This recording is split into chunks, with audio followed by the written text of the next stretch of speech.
Hi friends, welcome back to biryani పొట్లం cooking channel.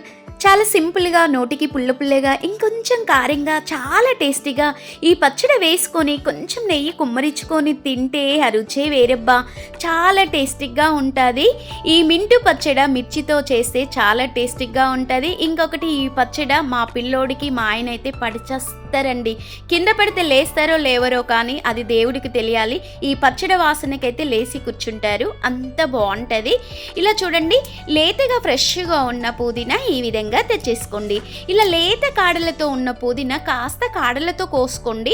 ఇలా కోసిన తర్వాత ఒక బౌల్లో వేసుకోవాలండి. ఇలా మొత్తం నేను కాడలతో తెంపాను. ఫ్రెష్గా ఉందండి. ఈ మింట్ లీవ్స్ అనేది చాలా ఫ్రెష్గా ఉన్న కాడలతో కట్ చేసి వండుకోవడం మూలంగా మనము రెసిపీ అనేది చేసుకోవడం మూలంగా చాలా టేస్టీగా ఉంటుంది. ఇలా ఒక బౌల్ తీసుకొని ఆ బౌల్ వాటర్ తీసుకొని మనం కోసిన పుదీనా ఆకులని ఈ విధంగా వేసేసుకోండి. 2-3 సార్లు చక్కగా కడిగి శుభ్రంగా పక్కకు పెట్టేసుకోండి. అది కాస్త నీళ్ళన్నీ కారిపోయేలా పక్కకు పెట్టుకున్న తర్వాత 10 నుండి 15 వరకు ఈ గ్రీన్ చిల్లీని చక్కగా ఈ విధంగా కట్ చేసుకోండి. కాస్త ఏంటో గ్రీన్ చిల్లీ మధ్యలో కారం ఎక్కువగా ఉంటుంది, చూసి వేసుకోండి. నేను మాత్రం 10 నుండి 15 వరకు వేసుకున్నా. స్టవ్ వెలిగించుకొని 2 స్పూన్ల ఆయిల్ వేసుకోవాలండి. ఈ ఆయిల్ కాస్త ఎక్కువ వేయకండి, మరీ తక్కువ వేయకండి. ఇలా నేను చూడండి 1/2 కప్పుకు తక్కువ వేసుకున్నాను. అలాగే కాస్త గోరువెచ్చ అయినాక ఆ ఆయిల్ అనేది మనం చూడండి, నేను కనీసం 20 నుండి 30 వరకు వెల్లుల్లి రిబ్బలు పొట్టు తీసి వేసుకున్నానండి. ఈ ఫ్లేవరు మనకి పుదీనా పచ్చళ్ళలో చాలా టేస్టీగా ఉంటుందండి. 2 స్పూన్స్ జీలకర్ర మాత్రం వేసుకోండి. ఆ వెల్లుల్లి ఫ్లేవర్కి, జీలకర్ర ఫ్లేవర్కి చాలా టేస్టీగా ఉంటుందండి. ఈ మింట్ లీవ్స్ అనేది ఎంత గుమగుమలాడుతుంది. ఫస్ట్ మనం పుదీనానే వేసి వేపుకోవాలి కడాయిలో. దానికి తోడుగా కొంచెం ఉప్పు తగిలించి ఇంకా వేపుకుంటే త్వరగా మింట్ లీవ్ అనేది చక్కగా ఫ్రై అయిపోతుందండి. ఇలా పుదీనా ఆకుల్లో సాల్ట్ వేసి వేపడం మూలంగా స్మెల్ అనేది మనకి ఆకుల నుండి దూరం అవ్వదంట. ఎందుకంటే ఈ మాట ఎప్పుడు బామ్మగారు చెప్తూ ఉండేవాళ్ళండి. చాలా టేస్టీగా ఉంటుంది. మీరు తప్పనిసరిగా ట్రై చేయండి. ఎలా వచ్చిందో కామెంట్ కూడా పెట్టేయండి మర్చిపోకుండా. ఇలా చూడండి, మనకి పుదీనా ఆకులు, మనకి వెల్లుల్లి రిబ్బలు చక్కగా ఫ్రై అయిపోయాక ఈ గ్రీన్ మిర్చిని కూడా ఈ విధంగా అడ్డంలో కట్ చేసుకొని వేసేసుకోండి. ఇలా కాస్త మనకి పుదీనా ఆకులు, మనకి గ్రీన్ మిర్చి చక్కగా వేగుతున్నాయి అనుకుంటున్నప్పుడు మనం ఇలా చూడండి చక్కగా ఈ విధంగా వేపుకుంటేనే టేస్ట్ అనేది చక్కగా వస్తుందండి. నేను ఎలాంటి చింతపండు కూడా వేయలేదండి, మరీ పుల్లగా ఉంటుందని. ఓన్లీ పెద్దపాటి టమాటోలు ఈ విధంగా ఈ సైజులో కట్ చేసుకోండి. కావాలంటే మీ ఇష్టం ఉన్న సైజులో కట్ చేసుకోండి. ఇలా మధ్య మధ్యలో వైట్ గడ్డలు వస్తున్నాయి కదండి, ఏంటో అలా ఈ విధంగా కట్ చేసుకొని వేసేసుకోవాలి.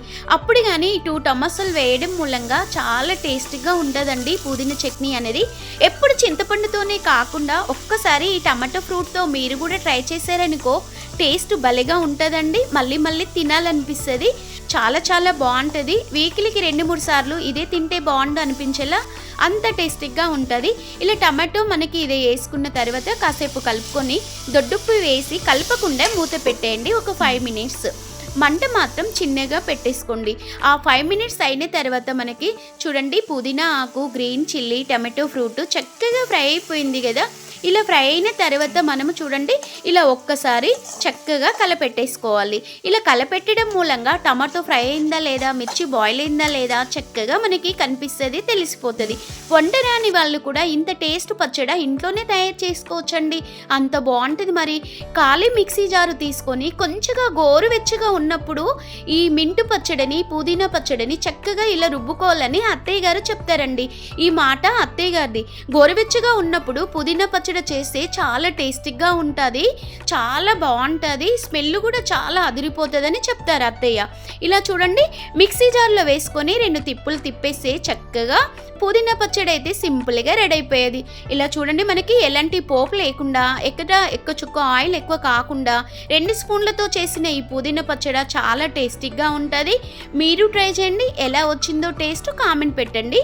మొదటిసారి మన వీడియో స్కిప్ చేసినందుకు, చూసినందుకు ధన్యవాదాలు. ఇంకొకటి, మన వీడియో ఫుల్గా చూసేవారు సబ్స్క్రైబ్ చేయడం మర్చిపోకండి. మరి ఫ్రెండ్స్ అండ్ ఫ్యామిలీకి షేర్ చేయండి. ఏమంటారు ఫ్రెండ్స్, మీరు ఇచ్చే ఒక లైక్, షేర్ చాలా అమూల్యమైంది. ఇలా వేడివేడి అన్నం ముద్దలో ఒక ముద్ద కారం ముద్దలాగా ఈ పుదీనా పచ్చడి వేసుకొని తింటే, ఇంత నెయ్యి పోసుకొని తింటే ఆ రుచే వేరబ్బా, చాలా బాగుంటుంది. మాటల్లో కాదు, ఒక్కసారి మీరు చేసుకొని తినండి, ఆ రుచి మళ్ళీ మళ్ళీ మళ్ళీ తినాలనిపిస్తుంది. ఇలా చూడండి తప్పనిసరిగా హ్యాపీగా మీరు ట్రై చేశారని ఆశిస్తున్నాను. అలాగే మరికొత్త వీడియోతో మీ ముందుంటా.